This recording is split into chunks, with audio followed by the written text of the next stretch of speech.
one. Hey, Thomas, how you doing? I'm good. Good. Awesome. Go ahead. We're the first to last Nerdom, and as you can tell by our professional beginning there, we've done this a few times. A couple. But yeah, we're gonna be talking about a couple of horror movies today, all centered around Sam Neill. Yes. Sam Neill is a wonderful actor. Most folks probably remember him from Jurassic Park. And as I pull up his thing, that there it is. But yeah. So you recommended these two. Like we definitely agreed on the Event Horizon, and then we added +1. And the +1 was this one. I don't know if you want to do this one or lead out with this one. Actually, they were a few years apart, but regardless, Sam Neill is the main guy here. And I had never seen Mouth of Madness before. Yeah, and I hadn't seen Event Horizon. I kept hearing people talk about it and recommending it, so I thought, well, might as well do it for our show. And of the two, I think I like the Mouth of Madness the best of the two. And also I'd heard with the H.P. Lovecraft that obviously that was the inspiration for a Mouth of Madness, but I'd heard that there's sort of like a cosmic horror to Event Horizon. I thought it might kind of fall under the H.P. Lovecraft banner of horror, which it doesn't quite, but I guess you can put it a little bit into that category, although with H.P. Lovecraft you don't really often show the horror, but in both of these movies you do actually see the creepy crawlies in it. Yeah, this one I am still processing where it falls for Mouth of Madness, just being honest, and I probably need to watch it again a couple times because it has so many friggin' layers that I was not I like, which I like. I like ones that are like that, and I definitely it's definitely Lovecraftian for sure. And I liked it overall. It was good. I am appreciating horror from a new perspective, but it's the kind of horror that isn't just Saw 15 and like, which is fine, whatever. People like that, that's fine. I just don't. It's not that I don't. I just, it's not my cup of tea, I suppose. For like, nothing wrong with that, but this is a very Lovecraftian, and it revolves around this private insurance investigator, and he is tasked with going after and investigating things, and he is the Boy Scout, or not Boy Scout, but the top tier, that's what it is, top tier thing. He meaning that whenever he like digs into something, he finds it out. So that's the backdrop of reality, and we are introduced into this wonderfully layered approach to this, that really did I just see that, like, at the end of it, like, oh man, it's got that same kind of feel that I love from like True Detective, and like those kind of things, like where it's a little bit of this, a little bit of that, but of course this one is all the way in because it's point blank like that, whereas the other ones are kind of, they dance around it. And are you crazy? Am I crazy? A lot like the horror of H.P. Lovecraft, it sort of starts at the end of the tell, and sort of you were introduced to the protagonist after he's become mad and crazy, and then he tells his story much like a lot of H.P. Lovecraft's stories are told in first person after some weird event has happened, and they're kind of recounting the tell. So that's very much Lovecraft as well, and also a lot of Lovecraft's protagonists aren't the most likable of people, and that held true here. He's the eternal skeptic that gets gets his doors blown off, so to speak, because he goes, like I said, he's an investigator, and he's tasked with finding a disappeared author, which and even at the very beginning, he doesn't think the author's truly missing. He thinks it's maybe publicity, and even though the agent very forcefully almost kills him with an axe to start the movie off with. They do. They do the kind of like start memento, kind of sort of the story or whatever, like where you're here and there, and how do we get to this the Mhm. main focal point. And yeah, that he's tasked with that with that that duty to go find this author. Sutter Kane, I think, is the Sutter Kane, yeah. yeah, was Yeah, the the Noga Plume. I noticed I follow John Carpenter's Facebook page, and he just recently had sold a bunch of his signed stuff, and some of it was like 5 of Sutter Kane's prop books from the movie, all signed by John Carpenter. Them kind of cool to cool to have, but it was with this whole big bundle of stuff that was like $5,000, and I was like, nah, I don't think I'll go for that. It did sell, but it took a couple of days before I guess someone had to really think about it. Yeah.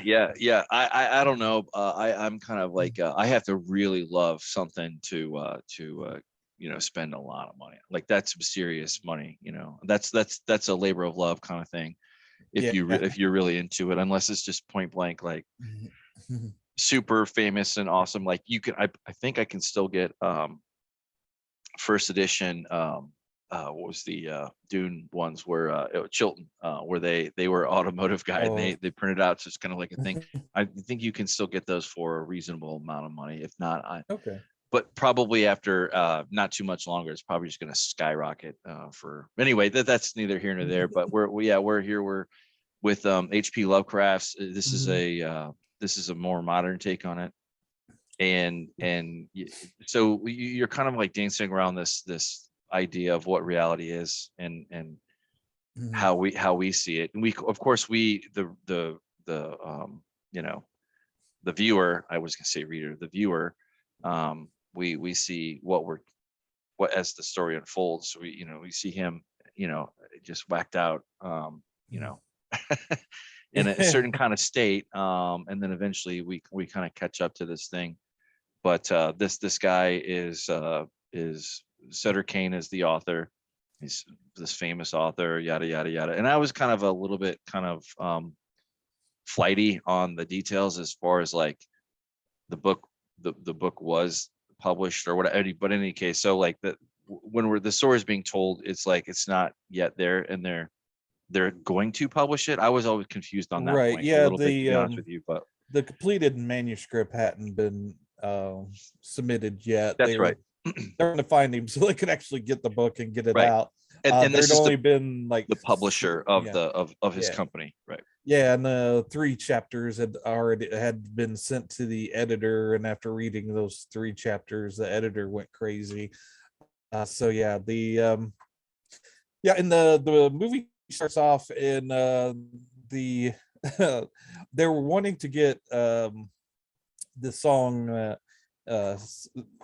Inner Sandman by Metallica, and either they wouldn't let them use it, or they're asking too much for it. And Oh, John Carpenter goes, I can do a knockoff song that sounds a bit like Sandman. So we'll yeah, be if you okay. listen to the yeah if you listen to the beginning of the movie, you'll hear that sort of dun dun that riff from Sandman going through there. And that's just John doing his thing. And John Carpenter, on almost all of his movies, he does the soundtrack as well.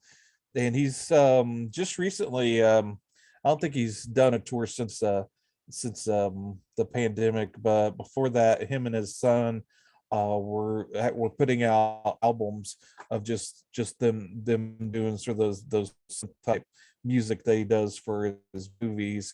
He was releasing those as albums and going on tour, Mhm. and I think living his dream of being a rock star, up Right. there playing his music. But yeah, I wouldn't mind seeing him in concert. Heard from some of the people that have went to a concert, and I said, yeah, he really played it up and enjoyed the attention, which you know, Yeah, very very prolific guy, and he's just like one of these that you just kind of scratch the surface, and then you read more about it, like not necessarily when I was younger, but older now, and you're like kind of like, well, you become kind of a, like, I know you are, you're a movie fan in general, cinema fan, as it were, like to know the background of this and that. That's cool. I didn't know that about yeah, Metallica or the thing, but that is, now that you say that, it kind of reminds me of that a little bit. Yeah. yeah, and mhm. Oh, and go ahead. and then I was also going to say about John Carpenter that what was I going to say? Yeah, his movies could be sort of hit and miss. His earlier movies are probably some of his better movies. But yeah, this one was during the 90s. And this is a part of a kind of a loose trilogy, which this is the last one of the series, Okay. which is The Thing, Prince of Darkness, and In Mouth of Madness. And he calls it his apocalypse trilogy. So I Hmm. guess sort of a end of the world type movies, which all three of those, I guess, it's sort of the, the end of certain people's worlds at the end of the thing. Right. And Yeah, I liked, and of course these two, like, he's got a partner kind of like, as like a I don't know, like a kind of a sounding board, I guess. I, to me, it kind of felt like the editor or whatever that they sent with them to Mhm. kind of kick off this thing, or kick off him looking for like what's going on with this guy. They what does he do? Well, it's almost like that editor is also like you the audience, is like you as you go with him, kind of sort of thing. Mhm. Yeah, you're the one that kind of wants, she's the one that believes all the craziness that's going on, whereas he's the eternal skepticist that doesn't want to believe any of it up until the the end, so to speak. uh, Boy, I suck at googling. Of course, I'm not paying attention. yeah, and Sutter Kane's supposed to be sort of like the Stephen King of this universe, where in this universe he's even bigger than Stephen King, but Right. the Yeah. his books are horror books, but they're more like HP Lovecraft horror, as opposed to the haunted cars Right. of Stephen King now. Yeah, and I have not really dove into H.P. Lovecraft's original works anyway, and this is loosely based on one of them. But I do know enough about Lovecraft to know, like, the kind of the thing is, like, if you read certain combination of words for so long, you literally go crazy. You'll descend into madness, etc. And that's kind of like picks up off of Yeah. the title there. Yep. But the same is kind of asserted to the audience that, like, if you read this author's books, then you too will Yeah. lose it. You're right. Essentially, it's kind of teased, and it doesn't take too long to get there. But I forget how he did. Somehow he took all of Sutter Kane's books or titles. That's, I think, titles, and then somehow he like put a map together or whatever. I can't remember the linchpin of that one, but in any Yeah, I case, think the understanding was that the Sutter Kane was oversaw the covers to his books, and he noticed there's this red outline on several of the books, and he cuts out the outlines, and if you put them together, sort of like a puzzle, it would make out the map of New Hampshire with the red right, dot where there shouldn't be a town, and it ends right, up being fictional town from his books, Hobbs End, right. and they cross over, possibly into a different dimension to get to this place. Yep. But he's They but the protagonist, he's asleep at the time, so he right. doesn't see all the craziness to get there, which the Yeah, editor because that worked. the editor's driving. That's when we see Uh, all the weird shit on the road, like the bicycle yeah. lady, and like all just like things that like you're like I actually had to rewind like what the hell did I just see? And it's like, all right, cool. Yeah. Where I see where we're going here. Yeah, and I'd seen the movie before, and I thought that I was watching rewatching the Blu-ray I have of it, and I noticed that there was a commentary track by the cinematographer and John Carpenter and himself. And I was like, oh, that'd be cool. I could watch.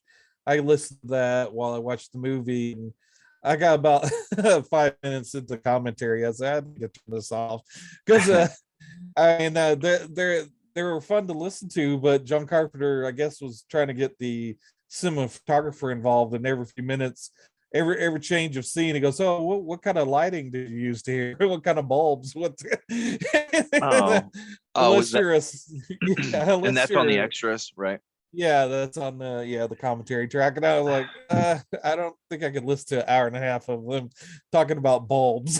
Yeah, I gotta say, like, I really miss those, like the commentaries. To be honest, definitely, I envy you on having, a plethora of physical media that you can just pop in, and then, you, if you want to, you can get to the extras, Mhm, that like the legit good ones, like that actually add value, like kind of how mhm. nowadays we have these podcasts and shows that cover this stuff, um, but at a Yeah. much more intimate and fascinating level. But yeah, some of those are hit or miss because you'll get them and it'll just be like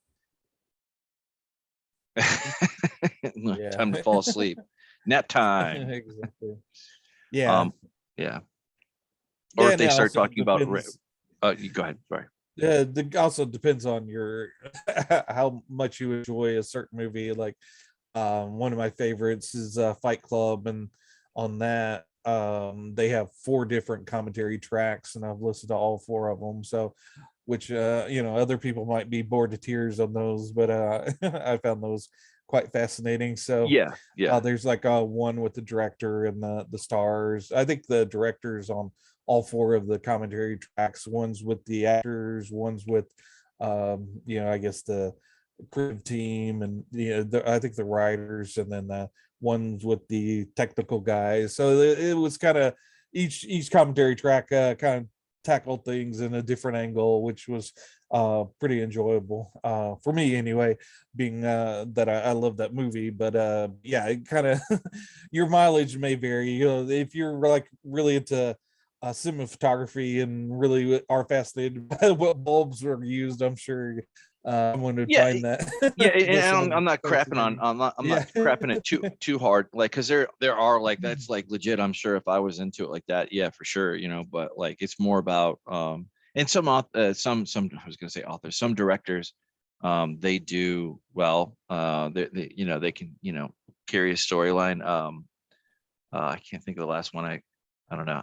But in any case, yeah, kind of pulling it back. Like we see we are in this town and we see some things are off a little bit. But like this Mhm. primary church gateway temple thing here, or Yeah. hellscape, as a portal, whatever you want to call it. But we go through and it's like an onion, slowly that Yeah. the layers kind of fall off, and then we get closer and closer to the core of it, of the thing. And it's a fairly zigzaggy Lovecraftian jog to that point all the way up to it, for sure. Yeah, and it kind of I like how they use humor to sort of lighten the load a little bit, so where it's not really heavy handed. A lot of the HP Lovecraft stuff is pretty humorless, so it's Oh nice yeah. having some humor in here to kind of spice things up, and so that it's because it's overall it's a pretty dark story and about madness, and you've got some pretty horrific things going on with the various townsfolk in the in there. So yeah, it's nice. And Freaky. also um this was done in the 90s, so there wasn't much as far as CGI and what there is. Right. It's kind of laughable at points, but yeah, they do a good job with physical props and various creatures and stuff. So uh, Yeah, it was good. It was good. Good jaunt through, insanity, or slowly understanding like where we fall in this whole thing, and then we come to find out that well, I don't want to spoil too much, but it was good. I did like it. I need to watch it a couple more times. mhm. And definitely am intrigued at trilogy. I'm always intrigued at trilogies, or secret Yeah. one, or less known ones, I guess. Uh-huh. Just like there's a lot of trilogies out there that it's nothing new. Like people think trilogy, oh, you think big name, Mhm. big IP stuff, or core stuff. But in any case, Mhm. um, have you seen all three of those in that trilogy anyway? Yeah, I'd seen The Thing and Prince of Darkness. I'd seen um I was going to say that I saw all except this one in the theater, but yeah, I think I was a little too young to see The Thing in the theater at that time. I was up for R-rated movies. I think I saw that on television first, but yeah. Okay. So yes, Prince of Darkness is the only one I've actually seen in the theater. But That's yeah, cool. this one's a lesser known of his movies, but it's pretty effective. And another thing I like about his movies is they don't overstay their welcome. Like this one's an hour and 40 minutes, and Madness is about an hour and 35 minutes. So they go along at a pretty good clip, and they're done before they've overstayed their welcome. Yeah, I thought I agree with that. The pacing was pretty good. Like I agree with you. Like you can definitely see the '90s. Some of the effects they haven't aged all that great, but it's still Mhm. not. It's not enough to like run the storyline or pull you out of it. Mhm. You still are essentially, pardon the language, but you are essentially rightly mind fucked as you go through this thing. Like there's a lot of Mhm. nightmare fuel in this for sure. Mhm. Like that. I'm not prone to nightmares or anything like that, but definitely not ones that you can sleep on. Yeah, Pun and intended. Sam Neill does a great job in it. One of the things in He the does. commentary, John Carpenter mentions is that at the time of the recording of the commentary track, he had just recently had into Sam Neill, and Sam Neill pointed out that this movie is one of his favorites. So I'm That's sure cool.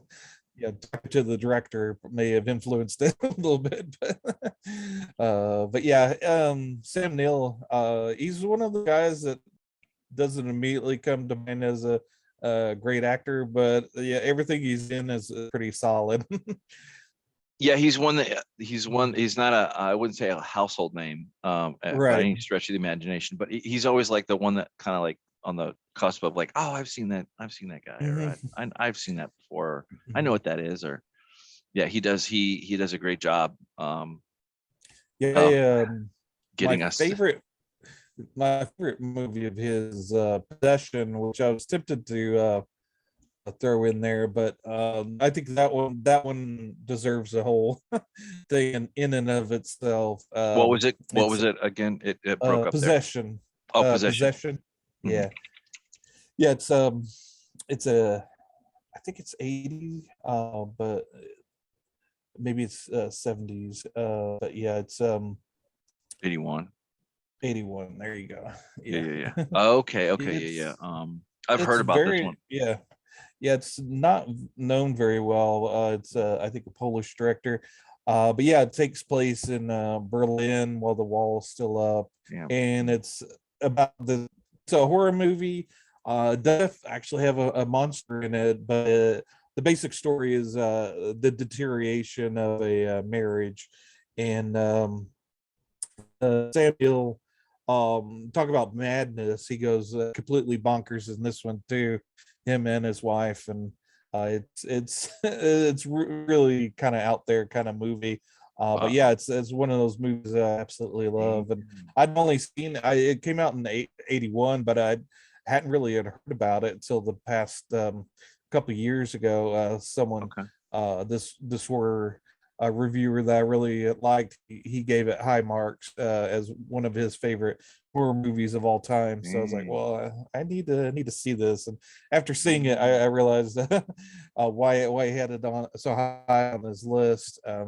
It is a pretty great movie. It's right. and as you said that you want to watch Madness a couple more times. This movie is sort of in that realm too. There's so Okay. much going on this movie that yeah, you definitely have to see Yeah, it a couple times. we have to cover this one. This one looks Mhm. awesome. It looks amazing. Yeah, Like that's awesome. yeah, I yeah. love The that. That very young Sam Neill in this yeah. one too. Now, well, now that I have like a maybe a spectrum of appreciation, just barely, not even starting like just even starting to think about it. I have Suspiria and this one, Mouth of Madness, Mhm. and this one. You're helping me introduce me into good horror, right? So Yeah, it's not yeah. like I said, I just can't stand the like Mhm, saw off your leg because or the room's gonna fill with spikes or some mhm, shit like that. I'm like, whatever. You're just being body gore, and that's fine. I don't get me wrong. I can appreciate that in my alien excuse me, aliens, and that kind of body horror like that when mhm. it's done well, it's awesome. But when it's just the thing, um, it's just like, okay, cool, yeah, it's like probably won't revisit for like a decade or two, if at all. Yeah, Yeah, but yeah, and a lot of people complain that there's not no one's making good horror movies now, or just good movies in general. But they always are. It's it's just true. you have to find them. It's not you're not gonna see it. Usually on the big multiplex center that's showing the latest Marvel movie. You're gonna have to do a little research and kind of track down things and read what the Yeah, reviewers are saying. I wonder about that too. I wonder about that sometimes with that to like where we just get okay movies for a long time. But anyway, that doesn't Mhm, matter. But like well, that's what my point was. Indies. I would imagine that if there are any significant horror movies that are of note, they probably, I would imagine, have been indies, you know, mhm. perhaps. Yeah, But yeah, and the 24, that studio is right. I don't think they're quite a studio. They just sort of buy certain movie licenses and whatnot. But they do a great job of putting out good horror movies. Those seem to be a kind of a step above your normal like it's not your latest Scream movie. Well, yeah, well, God, in this era of just of mediocrity, like it's just endless streaming of past childhood heroes and whatnot. It gets old after a while. I think people, well, people always make this complaint, like, oh, Hollywood always does sequels and they always revisit the past. Well, I mean, we It's what kind of, makes money. So well, and you make that argument, but then again, like nobody turns down. I don't know anybody that wouldn't turn down a legit good Marvel movie or Star Mhm, Wars or whatever, or even Star Trek, for that matter. I mean, we had a newer Star Trek too. I mean, all three mhm. of them. Probably the only one missing is Stargate, but that's a whole different. It's a whole different discussion, whole different show, maybe. But Yeah, and it's kind of a different world that we're living in. Like back in the 90s, we didn't have the variety of things like yeah, I could I have several different TV shows that I'm watching, and 90% of them are based off comic books, which is kind of would have been unheard of a decade or two before, oh yeah, well, or you would have got the original Flash on ABC, I think. Mhm. I'm not going to even bother trying to pull up the guy's thing, but in the Flash, he makes a cameo appearance on the newer version of Flash nowadays, like of the Debbie B Flash. But That was Mhm. it. And then like you were lucky if you had that. Prior to that, like they probably hadn't had one for a really long time that was Mhm. actually of note. Of course, that one died pretty Mhm. early on. I don't think it went more than a season or two.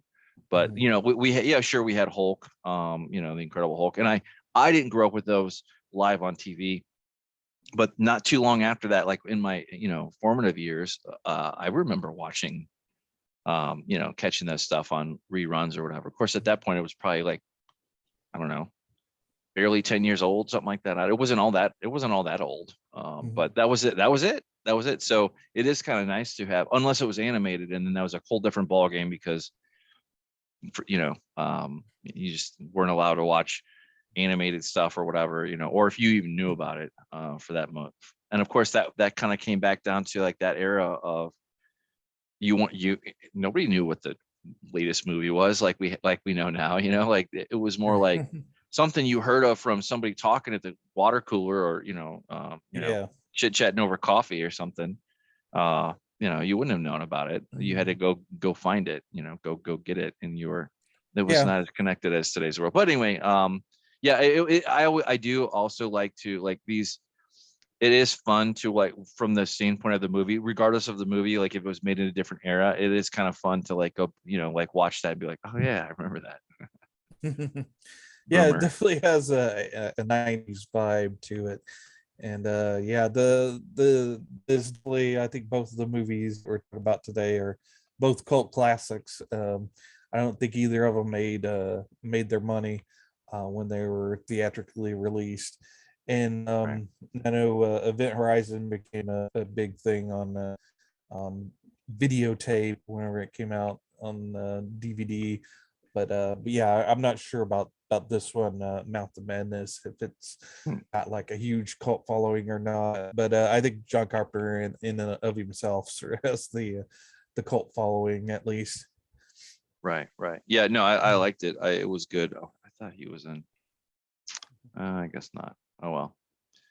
I thought I had seen him in other stuff, but that is not the case. But anyway, going back to so yeah, so like yeah, we end up finding out like in fact he is the character in the story. And oh, by the way, the story has already been published, and and the movie too, all that. Yeah, the whole from the book to the movie, it's sort of like a couple months after the book gets published, the movie comes out. It's Right. kind of crazy sort of timeline. Although it's one of those movies where the crazy stuff's happening, and it sort of has sort of that dream logic to it as well. So Mm, it's not one of those that to think a whole lot on as far as plausibility, because they drive through um, uh, um, a covered bridge into a different dimension. So you can't right. really be a stickler for. And that's one of my friends never could get into horror because that whole leap in logic is Hmm, was a little bit too much for him. yeah, So yeah. that's funny. Yeah, no, this was good. I do want to rewatch this at some point, and just to kind of take it, just enjoy it, because there's a lot of I'm sure I missed some. Of course, you first time watching through, you're paying more attention to that, and then you go back 15 to 30 minutes and rewatch a segment or something, and it's just, oh, I didn't hear that. It's like you just hear different things. Anyway, yeah, a descent into madness, and like what is reality, and who are that sort of thing. Anything else to add on this guy? I think we got it pretty covered. Yeah, I liked it. This is a good pick. I need to revisit this again, and more importantly, probably to watch this again after those The Thing and the Prince of Uh, Darkness, or Prince of yeah, Darkness. yeah. Moving on to Event Horizon. I'm not gonna lie, this is my favorite this week just because it's default sci-fi, and I'm always in that. Yeah. I'm always at well later in the week we'll go over a grab bag, and Mhm. I'm returning to my sci-fi roots a little bit here and there, but in any case, this one had the impeccable Lawrence Fishburne, which I Oh always yeah. love seeing him. And what they all there was no, I don't in my opinion, and my poor layman's critical opinion, nobody did a bad job acting in this, considering the content Mhm. of it. Like it was all Yeah. they play fast and loose because they had a lot of characters to roll through, but it's still, again, Mhm. also on point too. This wasn't too long as well. It wasn't like, Yeah. Yeah, oh that's my one of god. the things I read about on this movie is that I guess the director it was very rushed, and in the making they had pushed back Titanic, and they needed a big blockbuster movie to come out in the place of Titanic. So they rushed Event Horizon out to kind of take that spot, and I guess probably to the detriment of the movie. He said that he came out his rough cut of it was a little over 2 hours, and then the studio grabbed it after some test screenings and cut it down to what it is now. And Hmm. he said that it probably would have been better maybe 10 minutes longer, in that then they once it became like a hit on DVD, they were very much interested in getting a director's cut out of the movie, to I guess to boost the DVD sales again. But the all the footage had been destroyed, so Right. they weren't able to do a director's cut. So, Yeah. and So I guess they oh, go they ahead. they keep asking the director about it. I guess someone found a videotape with I guess some of the extra footage, and so it's possible that they might come out with a director's cut later on. But at this point, there's not one. Right.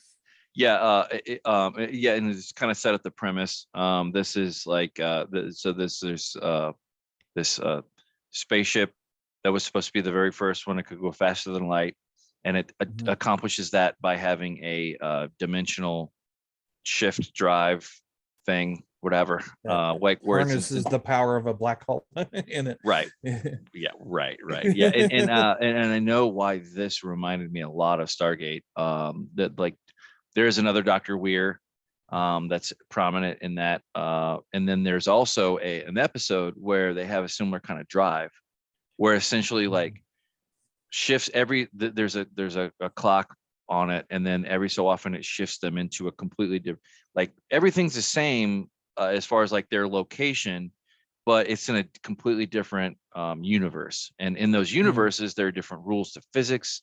There are different this, there are different that. And this is no different. But the difference with this one is its first, its very first shift, it goes into this hellish hellscape, whatever dimension, and that's kind of sets us up to like that. But then it's supposed to immediately come back, apparently, but that doesn't happen. And then all of a sudden it's like a decade later, 11 years, whatever the hell it is, and then it appears back, I think, at Neptune, and then Yeah. they basically they got to cobble together this guy, which is the main architect or the main genius behind everything or whatever, so he Mhm. understands it the most. And they get a crew together, and then they go invest. They got to dispatch them, and then they go and Mhm. check it out. And then that kind of sets us up for this thing of like approaching the ship, Mhm. and Yeah. Yeah, and it crew the crew aren't real happy about going. They mm-mm, get called in. They right. were on their little shore leave, and they get called in to do this. So Lawrence Fishburne Right. isn't very happy to have a Mm-mm. weird among his crew. I guess he's maybe had bad experiences with with non-crew members in the past, so he's and with with good reasons, come find out Right. that yeah. But yeah, then I guess the way they travel through space while folding time, and the stuff in the darkness of space is pretty evil. I guess I was reading that the way that they travel, that the Event Horizon ship travels is similar to space travel in the Warhammer Okay. 40,000 Okay. I guess game and stuff, and that Okay. a lot of people treat this as an unofficial prequel to Warhammer. Really interesting, because Yeah, okay, that's very interesting. Yeah, I know nothing about Warhammer 40K other than me like neither. Me neither. occasionally, like that's like always a game like, oh, this is cool, like I'll forget about it. I'm like, oh, that's cool, but then I never end up playing it because it's less like, all right, I'm a nerd, I'm a geek, but like this is like three props to anybody out there who's a Warhammer 40K Yeah, fan. Like, good for yeah. you. Like, From what I read, I guess you have to have a special shielding on your ship if you travel through these space things, because the shielding, you have to have it there to keep the evil spirits out interesting. in the Yeah. game. So Yeah, and more broadly speaking, there's always this thing with the unknown, out there, and then like this is like, well, it's impossible for us to go faster than the speed of light, or blah blah blah, whatever. Then it shows up, and then they kind of go through this thing, and they're so, like, much like the other one, like they don't it didn't take too long to figure out what something ain't right here. yeah, yeah. And the writer of the movie, he said that he wanted to write a haunted house story in space. Mm, So he was very much influenced by the movie that we're going to talk about next week, The Haunting, and then one that we've discussed a few weeks back, Shining.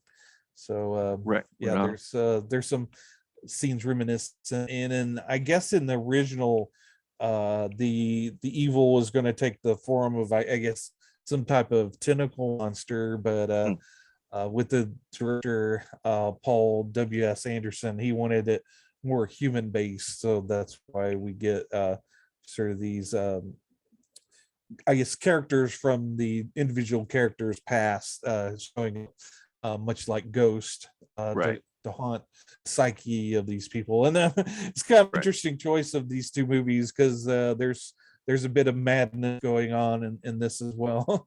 Right. Yeah. Yeah. It's not love. It's like right up to Lovecraft. But if it doesn't have tentacles, forget it. It's not. Yeah. It's got to have some kind of tentacle to come at you, or something like Mhm. that. But yeah, so they it's fear based, whatever. Like, basically, like, your private hell becomes your reality, essentially, but it's only seen to you.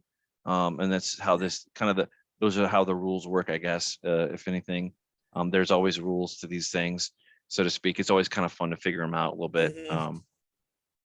Of course. Yeah, I don't want to see a bunch of Yeah. tiny re-uploaded a million times from like some tabloid, whatever. Good God, 517. Anyway, yeah, no, they don't, it doesn't take too long to slowly get to there. And of course, what Dr. Weir, his main thing is his wife died, I think. Um, Yeah, suicide, I think.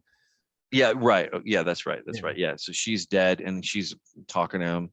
And of course, Mhm. this is also a rehash, or that's not being nice, I guess. More was a more positive way to say it. Star Trek had a few of these episodes here or there. That it also reminded me of this. But it took kind of borrowed from everything. And I liked how they didn't really dwell on the technology. It's just like they covered enough, you just accept that, you'd move on, and it's plausible, like, for science fiction or whatever. But of course, there's always that we're in another dimension, and this thing wants to kill us. And it's very gory too. Like, they don't wait too long to see the frozen friggin meat grinder, meat grinder. Like, it's like, okay, this thing's a meat grinder. Essentially, like. Yeah, and I think a lot of I think a lot of people were turned off by the gore of the movie, so a lot of what got cut out was a lot of the gore. So I guess it was a lot worse than it is now in the other cuts. Like I think there's sort of like this orgy slash torture scene that is flashback of what happened to the original crew. And from the description on Wikipedia, it said that they have a bunch of porn stars and amputees to do that scene. So Crazy. just to so yeah, I guess it was a little bit more extreme, the original print What than what we've ended up with. Yeah, it didn't hold back for sure, but I wouldn't be surprised if there was out there. I didn't know there was more, like even more like, oh, you haven't seen anything yet. Yeah, Yeah, the this whole is introduction to the crew and everything reminded me a lot of the original Alien movie.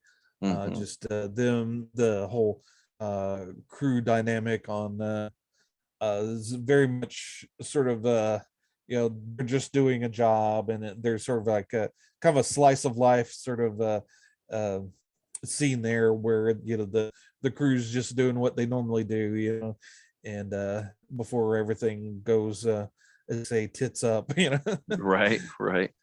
Yeah, and then it slowly draws everybody in one by one into returning to the ship, Mhm. and slowly ends them, except for the main uh, last two, I think. Um, but god damn, yeah, it is. Yeah, it is brutal, for sure.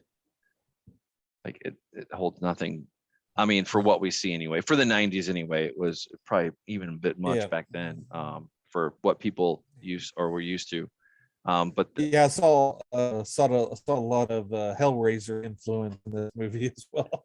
oh yeah, for sure, yeah. But this is like the whole this hellscape and this um just constant back and forth of bringing everybody in, and of course they have like two sections of the ship, like one's the engine and one's the regular part or whatever, when Mhm. they see the explosives, like how it's rigged. But I think that was by design, so that if there's emergency or something, it could. Well, I wasn't clear on that. Yeah. I didn't know if they rigged it up like that, like the last Yeah, I sane guess if person. I'm not sure, but something went wrong with the drive, they could cut loose and have the front part of the ship, return back to base, leave the I guess the engine, the black hole engine behind. right, right. Yeah, it was good. It was good. Yeah, and the special effects were pretty decent for, I I guess, being rushed. I think they held up. I think they held up maybe just a scooch better than Mouth of Madness, but you're also talking like a few years difference between the two, as well. But what is it, 94, Yeah, it 94, is. 97? But Yeah. it's still, I never saw this in the theater or anything like that. I was too young, Mhm. or I might have been just old enough, but yeah, this was around Titanic too. Yeah. Um, I remember it was one of my first dates. And speaking of streaming services, notice on the Wikipedia that they're working on a television show based off of Event Horizon. Oh, So really? we have, Interesting. yeah, Which uh, studio? Paramount. Okay, cool. Yeah, well, here we go. Firefox. I don't know what it is. Firefox hates Windows. It hates my version of Windows. Does this? I'll let it go. But yeah, I love Lawrence Fishburne in this. It's good to Yep. see this again, Well, and I hadn't seen this in a little bit. Sorry, I mhm. see a bunny rabbit. Look at the bunny. Right. Look at the bunny. Right. That's how madness starts. Yeah, no, that this was good. Like I do enjoy these kind of these, you don't know what's up, what's down kind of things. The kitschiness and age kind of pull you out a little bit, but for the most part, it holds up. And Yeah, you and said you go ahead. yeah, and I didn't realize it was directed by Paul W.S. Anderson, who's I guess best known for his Resident Evil movies and Mm, Mortal Kombat movie. So he's more, I guess, more flashy director, more style over substance. So it was interesting that this had more of a story than probably what he's normally does. right, right. Yeah, I didn't know that. Well, I remember. Are we talking like more recent Resident Evil movies? I assume, like with Yeah, with with the Jovovich, he's yep, married to her. So yep, yeah, that's so right. yeah. Oh, that's right. I forgot about that. Yeah. Yeah, this was good. Yeah, I enjoyed this one. I of course I always enjoy it. Like my default space science sci-fi, but this is like one that I remember like watching it the first time. Like this is a really long time ago, like maybe early something like that. Mhm. And being like, whatever. And then revisiting it later. And then being like, this is pretty good. Like not on anybody's top 10 list. I would not imagine. But to each Right. their own, Yeah. Yeah, I guess no matter what movie it is, it's always someone's favorite movie, you know. sure. Yeah. Well, and there's no accounting for taste, in matters of taste. Um, best to avoid the criticizing of that. But not in today's culture. Who knows? And this takes place in 2047, so in another 25 years we'll be right there. Right. Yeah. Well, I'm sure we'll also be on the we'll have bases on Neptune. Yeah, right. That won't happen. But yeah, a very optimistic future from certain standpoints too. But yeah, this was good. I definitely both recommend it. I need to revisit Mouth of Madness. This isn't the only time I've seen this one. I've seen this one since then, kind of like, oh, okay, I'll watch it, kind of thing pops up where you think about it. Yeah, and I need to see more science fiction myself. So it Well, was a, it was a hopefully good science fiction. I would say this is good yeah, enough. Good enough for what it is. yeah, Cool, yeah. cool. And then I guess we could kind of hype up next week. We're gonna have a ghost centric episode next week. My older sister Claudia, is gonna show up, and she does ghost hunts. So we're gonna be all about ghost and ghost hunting, and then we're gonna watch the original The Haunting. So if you guys want to watch that before next episode, to be prepared, we can you could do that. Yeah, And absolutely. Yeah, this one is going to be fun to crack into for sure. The 24th, I think, is when we're going to cover it next, whatever the Sunday after next is, or Sunday, the next or Sunday. Monday, yeah. I think we're gonna record them. Yeah. Right. Anyway, yeah, no, good shout out. Yeah, I think that brings us up to our main event, Mouth of Madness. This is the tip. This is the very end of that trilogy, the Apocalypse trilogy, John Carpenter Mhm. style, and with Sam Neill. And he is very good. Of course, he's, like I said at the top of the show, he's in Jurassic Park. Everybody sees him. Doctor whatever the hell his name was. I'm not nerdy enough to. I'm not cool enough, nerdy enough to remember that stuff, but. Mhm. Yeah, and then this one, I think Lawrence Fishburne and Sam Neill again. No bad acting in this, in my opinion. But it's good. Definitely, we recommend both. Yep, yeah, and don't forget to like and subscribe, and let us know in your comments any suggestions that you have. Just let us know, and we'll take those in an account. And we still have our grab bag this week as well. And then our third show we put on hiatus right now while we collect our thoughts and decide on what we want to do with that in the upcoming weeks. So Absolutely. you'll just have our main show and then our grab bag.